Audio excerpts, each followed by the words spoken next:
Top of the morning to you. Let's talk about this thing called Trump Derangement Syndrome, or TDS for short. Now picture this. Someone gets so worked up about Donald Trump, they lose all sense.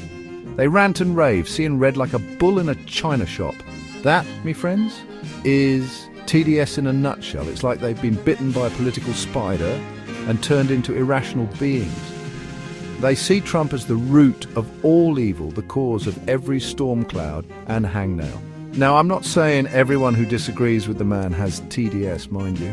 It's about the intensity, the sheer inability to even entertain a different point of view.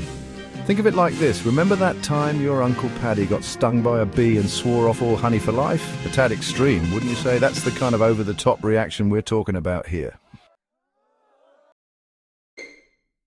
Now, the 2024 election was a real humdinger, wasn't it? Trump's back in the White House, and folks are either dancing in the streets or building bunkers in their backyards. And you can bet your bottom dollar TDS was along for the ride.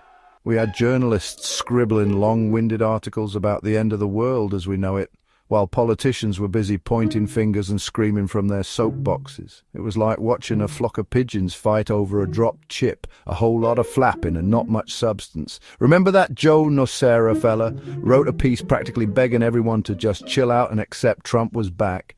Said it was bad for our health to hold on to all that anger. Sound advice, if you ask me. You ask. But here's the kicker, folks. TDS ain't just for Trump haters anymore. Seems like there's a new strain going around, and it's infected his supporters, something fierce. Yep, you heard that right. They've got it bad blind faith in every word he utters, every policy he cooks up. Take RFK Jr., for example. The man thinks Wi-Fi is frying our brains, but sure, let's put him in charge of the entire country's health. Makes perfect sense, right? And then there's Linda McMahon, the wrestling magnate turned education secretary. From body slams to textbooks now, there's a career change for you. It's like they've been drinking the Trump-flavored Kool-Aid and logic's gone right out the window. They cheer every executive order, defend every controversial tweet, and call anyone who dares question the dear leader a hater or a fake news peddler. So why are we still talking about TDS in 2025, you ask? Well, it's like that old pair of slippers you can't seem to throw away. They might be worn out and full of holes, but they're comfortable, familiar. TDS has become part of our political lexicon, a shorthand way of dismissing those who disagree with us. And let's be honest, folks, it's much easier to slap a label on someone than to actually engage with their arguments, isn't it? It's a lazy way out of a real conversation.